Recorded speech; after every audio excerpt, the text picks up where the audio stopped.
Hola, bienvenidos al primer video de Circuitos Electrónicos 2 del capítulo 1, parte 1, señales eléctricas.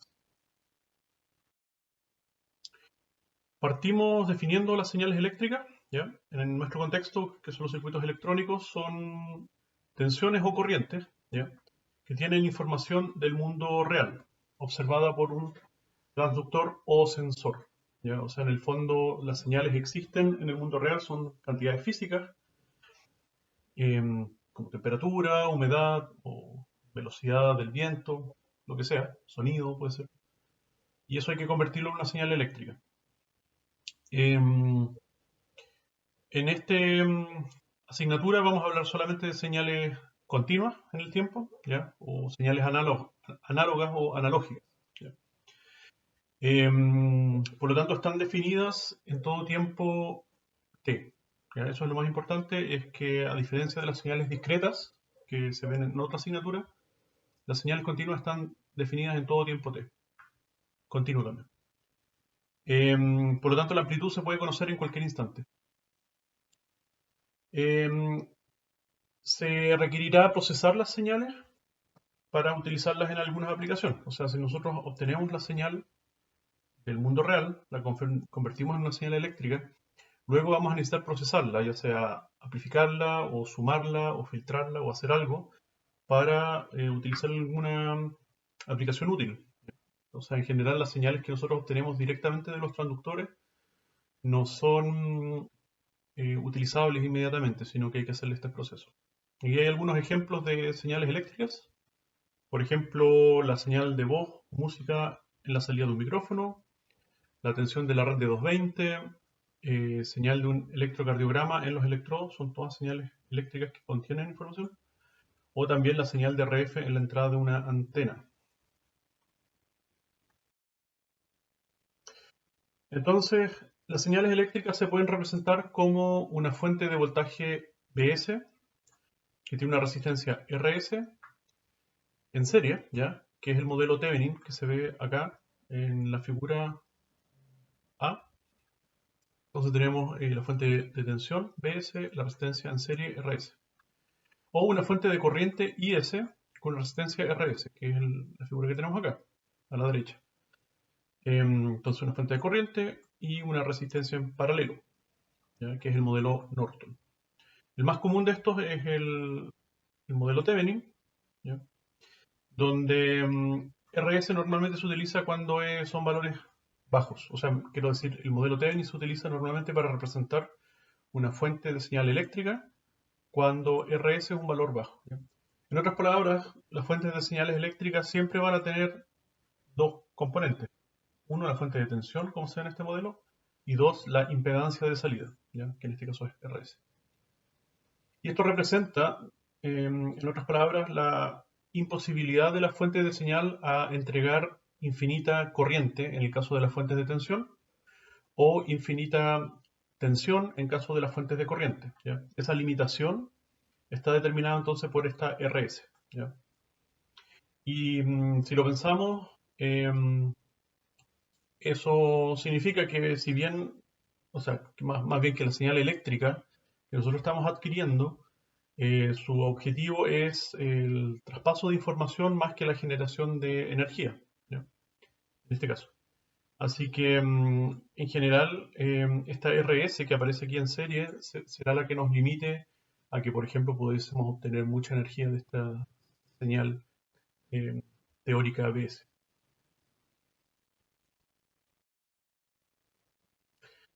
La información entonces contenida en las señales se expresa como una variación en el voltaje o corriente en el tiempo, ¿ya? Por ejemplo, una señal plana no contiene información.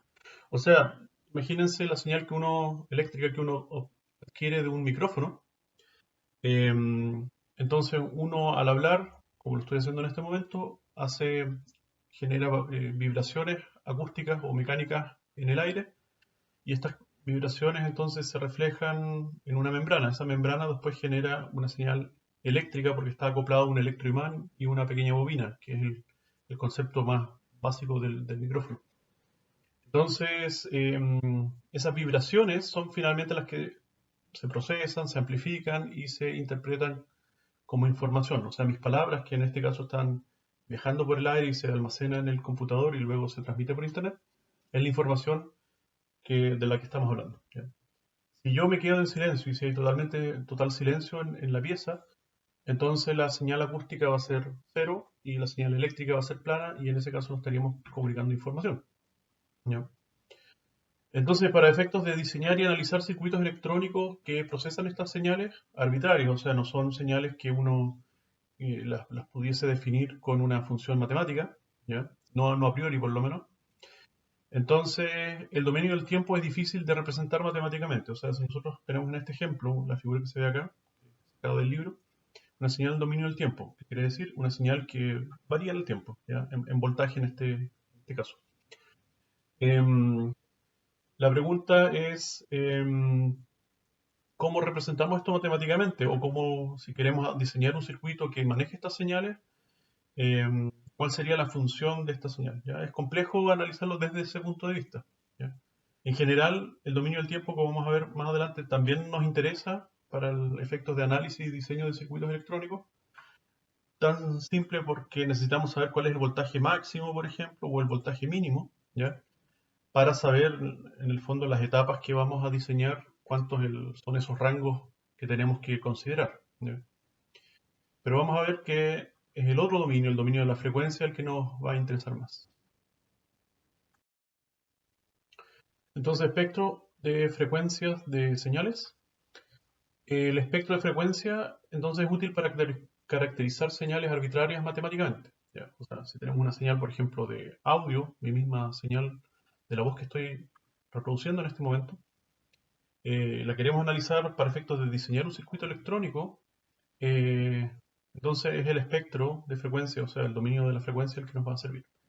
Para hacer estos análisis tenemos dos herramientas. Una son las series de Fourier y dos son las transformadas de Fourier. ¿Ya? Entonces, esta herramienta en el fondo transforma señales de voltaje o corriente en la suma de sinusoidales de frecuencias y amplitudes diferentes. ¿Ya? Aquí entonces tenemos la función básica de una señal sinusoidal. ¿Ya? Tenemos la señal sinusoidal B sub A en el tiempo, que es entonces una constante BA, multiplicando a la sinusoidal de omega t más phi. ¿Ya? Donde entonces BA, en este caso con mayúscula, es la amplitud de la señal sinusoidal, omega es la frecuencia en radianes por segundo, F es la frecuencia en hertz. ¿Ya? Para eso hay que 2pi por F es igual a omega, ¿ya? El omega que tenemos aquí en la función. Tenemos el periodo de la señal, que es 1 sobre f, y la fase de la señal sinusoidal con respecto a algún ángulo de referencia. ¿Ya? En general nosotros hablamos de un desfase, ¿ya? Pero un desfase con respecto a qué? Bueno, con respecto a alguna referencia que podamos tener.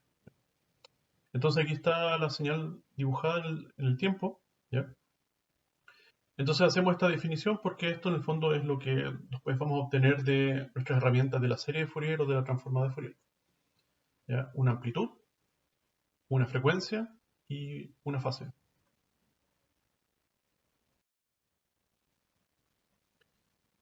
Entonces la serie de Fourier permite expresar una función periódica de tiempo dada como la suma de un número finito de sinusoidales cuyas frecuencias están armónicamente relacionadas. ¿Ya? Esto es un texto directo desde el libro de Cedar Smith. ¿Ya? Vamos a ver a qué se refiere esto con, por ejemplo, armónicamente relacionadas. Entonces, por ejemplo, una señal simétrica de onda cuadrada, que también la sacamos del libro, es como se ve aquí en la figura. ¿Ya? Una señal cuadrada, entonces, que tiene un cierto periodo t, y que esta señal está representada por la función que aparece acá. ¿Ya? Tenemos entonces una cierta amplitud que multiplica una suma, una serie de sumas de senos, ¿ya? En este caso con frecuencias omega sub 0, 3 veces omega sub 0, 5 veces omega sub 0, y así va sumando hasta el infinito, ¿ya? En esa relación. Y las amplitudes, entonces, vamos a ver acá, claro, las amplitudes, la amplitud de la señal, entonces, como aquí se deja el factor común, 4 veces el valor b, ¿ya? Que en este caso representa a la amplitud de la señal cuadrada, dividido en pi. Entonces, el primer sinusoidal aquí dentro del paréntesis no tiene ningún factor, pero el segundo ya tiene un tercio, el tercero tiene un quinto, el otro va a tener un séptimo y así. Entonces números impares que van a ir asociados a cada una de estas señales sinusoidales, ¿ya? Entonces vemos que a lo que se refiere con esta relación armónica, ¿ya? Están armónicamente relacionadas, se refiere entonces que hay una relación entre las señales sinusoidales que componen, en este caso, esta señal cuadrada. Entonces, bueno, a la frecuencia de la primera componente sinusoidal se llama la frecuencia fundamental, ¿ya? Y a las segundas frecuencias, que son múltiplos entonces de la primera fundamental, se le llaman, ustedes sabrán ya, las frecuencias armónicas. Sigamos entonces. Bueno, y para terminar, esto entonces sería una serie de Fourier, ¿ya? La serie de Fourier porque es una serie que termina, o sea que no termina, en el fondo que es una suma infinita de términos, solo que si se fijan los términos acá cada vez se van haciendo más chicos, ¿ya? Un tercio, un quinto, un séptimo, un noveno y así. Así que eventualmente uno podría truncar la suma en vez de que llegue hasta el infinito, que llegue a un número finito, ya, de términos. Y va a llegar a un valor relativamente cercano para que esta función reproduzca esta señal cuadrada que aparece aquí en la figura. Entonces continuamos con la serie de Fourier. Entonces, si nosotros tomamos estos términos, em, los tres términos que están dibujados acá, el seno de omega sub 0 por t, un tercio de seno de 3 omega sub 0, un quinto de seno de 5 omega sub 0 y así. Entonces los dibujamos, las amplitudes de esto, ya considerando también el factor común, y lo dibujamos en este plano, ¿ya? Así que donde el eje aquí de la x, ¿ya? De la abscisa en este caso sería omega, las ordenadas, el eje y, sería la amplitud de cada una de estas componentes, ¿ya? Y tenemos este gráfico. Así que en el fondo como son, si bien es un número infinito de términos, pero son términos discretos, ¿ya? O sea, están bien separados unos de los otros. Entonces estos términos discretos son los que componen finalmente el espectro en frecuencias de la señal periódica que nosotros analizamos, ¿ya? Es periódica, ¿qué quiere decir entonces? Que una señal cuadrada que se repite, ¿ya? Hasta el infinito, desde el infinito hasta el infinito, por eso es periódica. Y como entonces es periódica, las componentes espectrales, ya la fundamental y las armónicas, van a estar bien definidas, así con una sola línea, con un impulso, ¿ya? Como se ve acá. Entonces tenemos un impulso en omega sub 0, tenemos un impulso en 3 omega sub 0, tenemos un impulso en 5 omega sub 0 y así, ¿ya? Son impulsos, son discretos, ¿ya? Y eso es porque la señal que estamos analizando es periódica, llega hasta el infinito.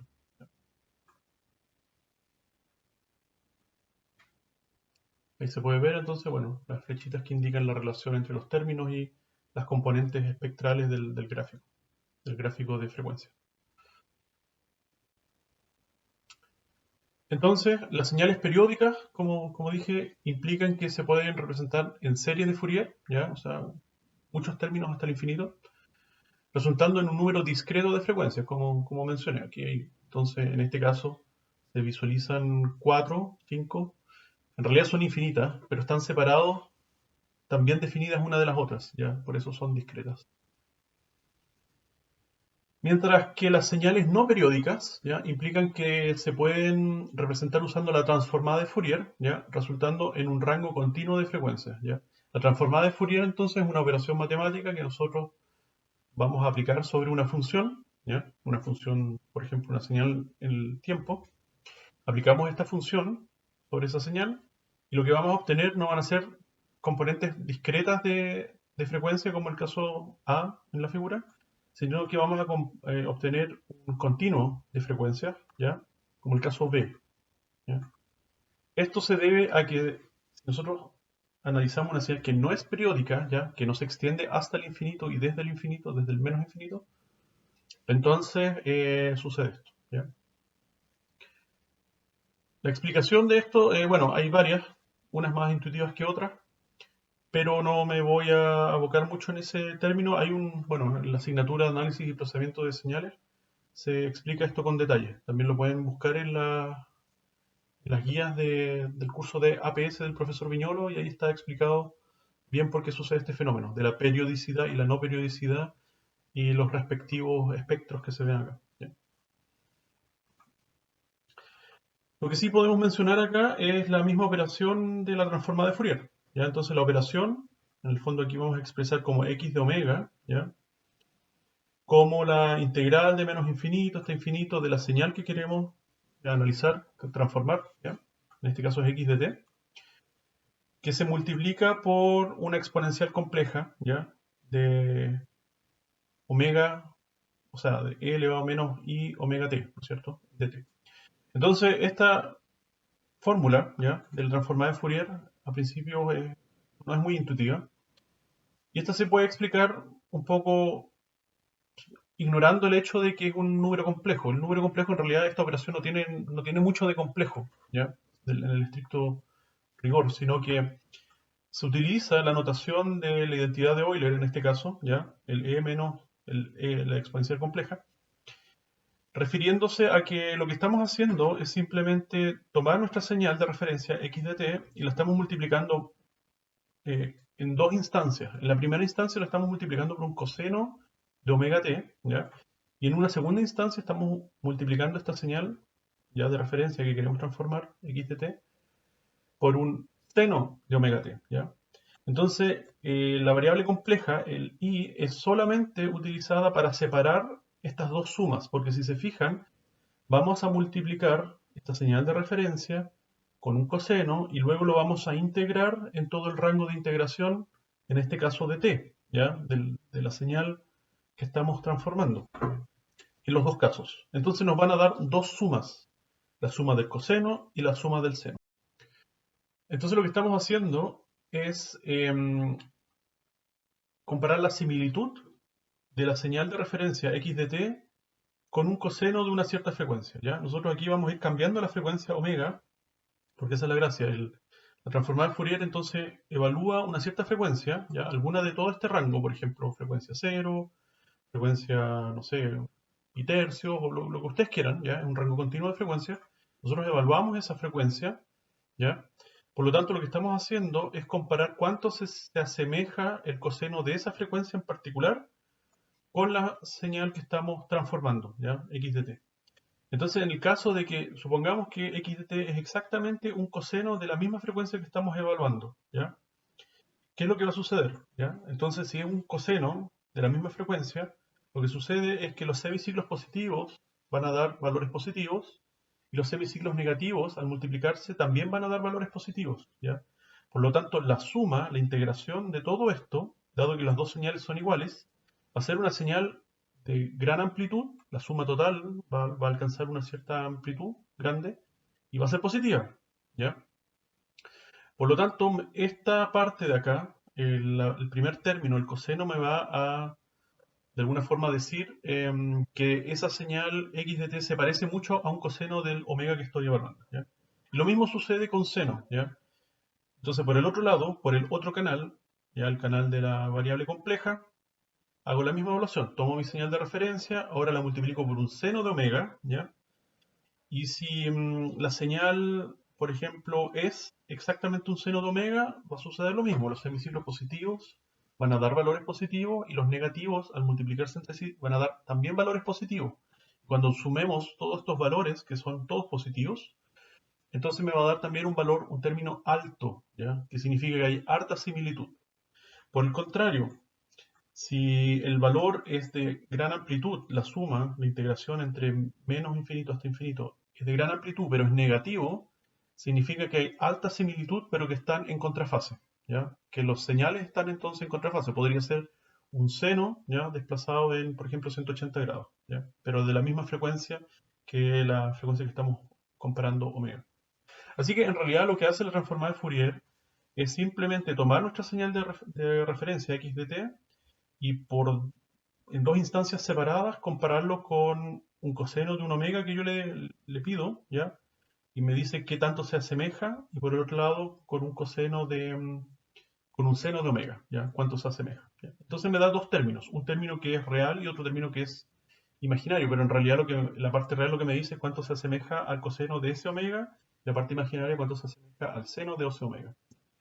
Entonces después pueden calcular la magnitud de los dos términos y salen entonces cuánto realmente esa señal se asemeja a la frecuencia O pueden calcular el ángulo entre los dos términos y pueden saber entonces cuál es el desfase. ¿Ya? Si las señales no se asemejan, ya por ejemplo yo evalúo mi función x de t, pero la frecuencia, supongamos que es un coseno también, pero que es una frecuencia distinta a la del omega que yo estoy comparando.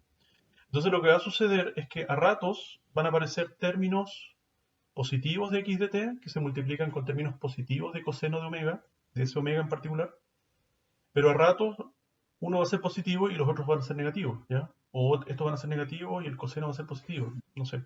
Y cuando integremos todo esto, ¿ya? Los semiciclos, o mejor dicho, las multiplicaciones positivas se van a cancelar con las negativas, ¿ya? Por lo tanto, la suma, la integración desde menos infinito hasta infinito de todo este término me va a dar un valor cercano a cero, lo que significa que en realidad no hay mucha similitud entre el x de t que estoy evaluando y la frecuencia omega que estoy evaluando, ¿ya? Y lo mismo sucede entonces por el otro lado, por el otro canal, si quieres así entenderlo, con el seno, ¿ya? Así que eso, ese es todo el misterio de la transformada de Fourier, que aquí aparece como una exponencial compleja que en realidad no es muy intuitiva, pero si lo separamos como en dos partes, ¿ya? Cosenos y senos, lo que estamos haciendo es comparar qué tanto se asemeja la señal con un coseno por un lado y qué tanto se asemeja la señal con un seno por otro lado, ¿ya? Y la parte compleja es simplemente como para separar las dos informaciones y no mezclarlas, ¿ya?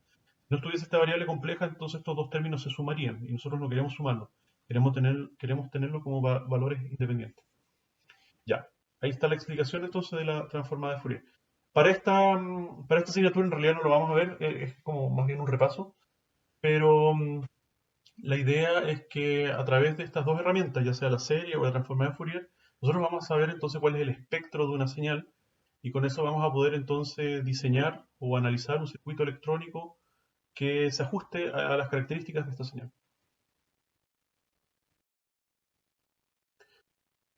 Entonces, ahora los dos dominios, el dominio del tiempo y de la frecuencia, para el diseño de circuitos electrónicos analógicos, entonces interesa conocer el espectro de frecuencia característico de las señales a tratar. Por ejemplo, para reducir el ancho de banda a rango útil, dejando fuera el ruido y mejorando la relación señal-ruido. Bueno, eso es un texto que inventé yo. ¿Qué va con esto? O sea, en general nosotros cuando vamos a diseñar un amplificador, vamos, por ejemplo, a un amplificador de audio. Nosotros, primero que todo, tenemos que conocer cuál es el rango útil de las señales de audio. En el caso del audio acústico, digamos, que perciben los humanos, en nuestro rango útil son entre los 20 Hz y los 20 kHz, ¿ya? Así que un circuito electrónico que trate señales de audio va a estar interesado en amplificar solamente ese rango de frecuencias, ¿ya? Porque señales que estén más allá de los 20 kHz nosotros no los vamos a percibir. Por lo tanto, si yo aplico filtros que solamente dejen pasar ese rango útil de frecuencia, va a hacer que cualquier otro ruido de mayor frecuencia en realidad quede automáticamente fuera, ¿ya? También hay ruido que se incorpora al rango de frecuencia útil, ¿ya? A ese no lo podemos filtrar simplemente con filtros analógicos, podemos hacer otros métodos. Pero lo más básico es por lo menos entender cuál es el rango útil de frecuencia de las señales que vamos a amplificar o sumar o tratar de alguna forma con circuitos analógicos para por lo menos esos circuitos analógicos también restringirlos a ese rango de frecuencia. Y para eso nos sirve naturalmente el análisis espectral y saber el espectro de frecuencias de la señal, ¿ya? Y como también las había adelantado, por otro lado, el dominio del tiempo interesa conocer características como la amplitud máxima de una señal a amplificar para evitar la saturación de la etapa de amplificación o el tiempo de respuesta de una entrada de escalón, ¿ya? El tiempo de respuesta, en el fondo, aquí hay un ejemplo, tomé unas señales de electrocardiografía. Entonces ustedes pueden ver, por ejemplo, un electrocardiograma que de repente se genera el pulso cardíaco, ya esto se representa como una señal eléctrica, que genera un pic, ya, y ese pic acá, entonces tiene una respuesta, tiene un tiempo de respuesta. Entonces con eso, si nosotros medimos cuánto hay desde el valle aquí hasta la cima de la señal, podemos determinar cuántos milisegundos transcurrieron entre esas dos señales, entre esos dos voltajes.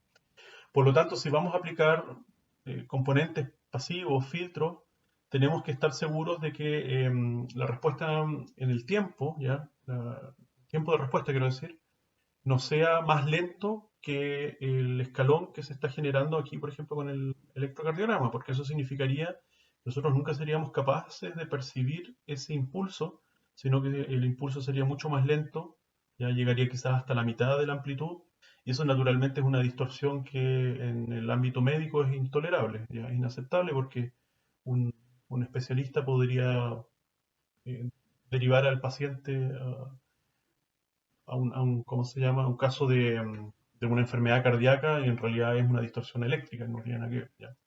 Así que naturalmente el dominio dominio del tiempo es interesante. Interesa saber también algunas características de las señales para efectos del diseño de circuitos electrónicos, ¿ya? Bueno, yendo más allá en este ejemplo, estas figuras que pusimos, aquí se analizan señales de electrocardiografía, ¿ya? Lo saqué de un paper. Aquí hay una señal muestreada a 250 Hz, 250 Hz, ¿ya? Una señal de electrocardiografía, en realidad se ve una mancha. ¿Por qué? Porque está distorsionada por ruido de 50 ciclos de la red eléctrica. La red eléctrica siempre está interfiriendo en todos los circuitos electrónicos, ¿ya? Entonces aquí se ve que la interferencia de la red eléctrica es muchísimo más amplia o súper amplia, comparable con la señal de electrocardiografía, por lo tanto no se percibe mucho, ¿ya? Entonces si se hace un análisis espectral de esa señal que tenemos aquí a la izquierda, se ve cómo es el rango de cómo se distribuye la energía en las distintas frecuencias de la señal de electrocardiografía y donde están los 50 Hz, se ve entonces que hay un pic, ¿ya? De 50 Hz. Entonces este pic en el fondo representa el ruido de 50 ciclos y aquí hay una aplicación, un ejemplo de cómo un análisis espectral nos sirve para determinar, por un lado, cuál es el rango útil de las electrocardiografías. Podemos ver que es un poquito más allá de los 50, 100 Hz por ahí, ¿ya? Pero en realidad hasta como los 30 podríamos decir que hay realmente energía del electrocardiograma. Acá tenemos un electrocardiograma tomado exactamente a 50 Hz, ¿ya? Donde se ve que está mucho más limpio, por un lado, y aparentemente, no estoy seguro porque no leí en detalle el paper, sería porque, bueno, nosotros estamos tomando muestras a 50 Hz, que es exactamente la frecuencia de la línea eléctrica.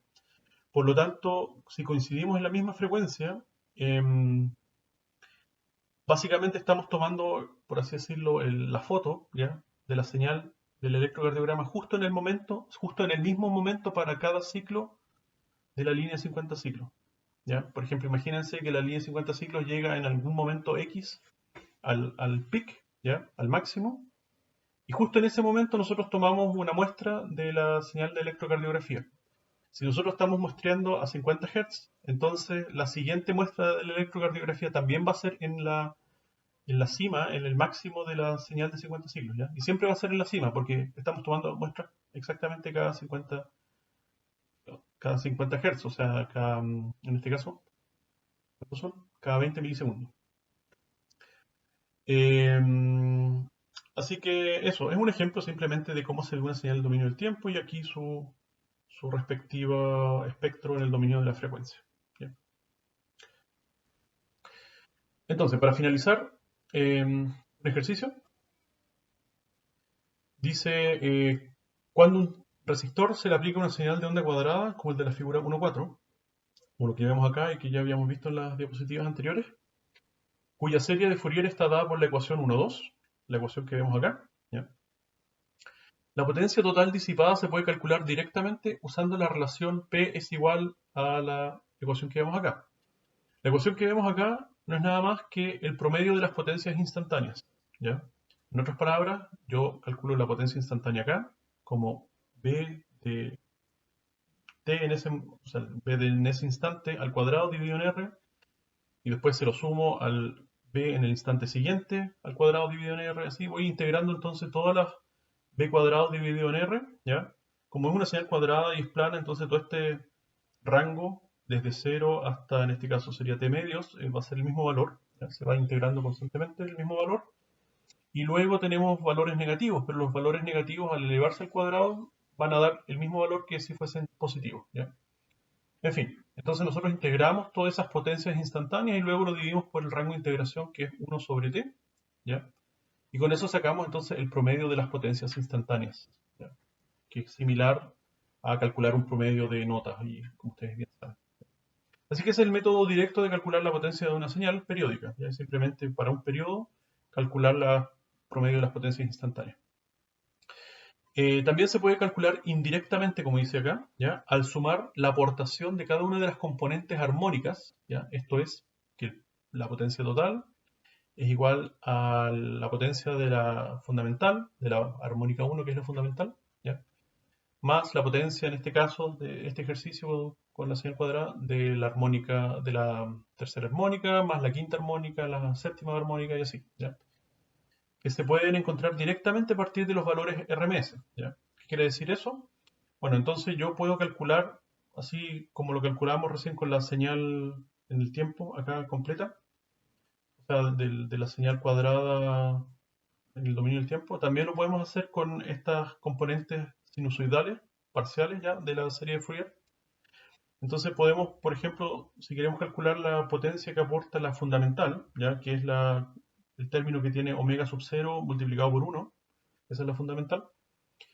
Entonces simplemente consideramos b de t como este término, 4b, o sea, el valor máximo en este caso acá, dividido en pi, multiplicando al seno de omega t, omega sub 0 por t, ¿ya?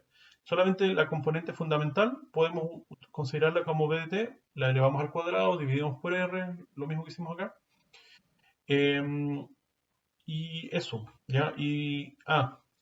Tenemos que calcular el valor RMS, porque este término que está acá es la amplitud, o sea, es el máximo de la sinusoide. Pero para calcular potencia nosotros tenemos que considerar el valor RMS, como dice acá. Así que todo esto hay que dividirlo por raíz de 2. En fin, entonces, ese término lo elevamos al cuadrado, dividimos por R y calculamos cuál es la potencia que aporta solamente la fundamental. También podemos hacer con la fundamental y la tercera armónica, ¿ya?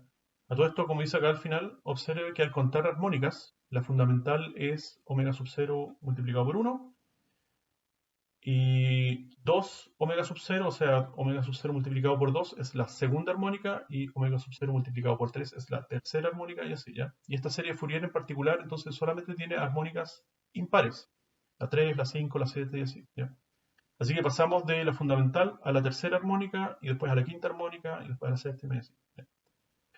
Por eso, como decía, si es que queremos calcular ahora la potencia que aporta la fundamental y la tercera armónica, ¿ya? La que está acá, entonces consideramos el BDT, todo este término, desde acá hasta acá, ¿ya? Y ahí estaríamos considerando entonces esas dos componentes de frecuencia y de nuevo dividimos por raíz de 2 para calcular el valor RMS y elevamos al cuadrado, dividimos en R y vamos a obtener entonces cuál es la potencia que aportan ahora estas dos señales, ¿ya? Si queremos ponerle además la quinta armónica, entonces podemos hacer lo mismo, pero ahora con la quinta y así, ¿ya? O sea, en otras palabras, hacer esta descomposición de Fourier que se llama, ¿ya? Nos permite calcular el aporte de energía de cada una de las componentes armónicas. Y eso es precisamente lo que pregunta el problema, ¿ya? Dice, verifique que los dos métodos sean equivalentes, dice primero, ¿ya? O sea, calcule la potencia de todo la serie Fourier y compare la suma de toda esta potencia con la potencia calculada directamente, ya como el promedio de la potencia instantánea. Después dice cuál fracción de la energía de una onda cuadrada está en su fundamental. O sea, vamos a calcular la potencia solamente de la fundamental y vamos a ver cuál es la potencia de eso y la vamos a comparar con la potencia total, ¿ya? ¿Cuál es la fracción de la fundamental en aporte de energía? Y en sus primeras 5 armónicas, ¿ya? Sus primeras 5 armónicas, me imagino que se refiere hasta la armónica 5, claro, hasta la quinta armónica. O sea, si ahora calculamos la potencia de estos tres términos que tenemos acá, ¿cuánto es la fracción de esa potencia con respecto a la potencia total? ¿Ya? Y en sus primeras 7, ahora tenemos que agregar una séptima y 9, después agregamos una novena y así. Y vemos cuánto va aumentando la potencia total con respecto o sea, el aporte de las armónicas con respecto a la potencia total. Y por último, ¿en qué número de armónicas está el 90% de la energía? Eso es la misma pregunta, pero al revés. O sea, tenemos que ver cuántas armónicas hay que ir agregando hasta llegar al 90% de la energía del total. Por último, bueno, como siempre, las referencias. Eso es todo.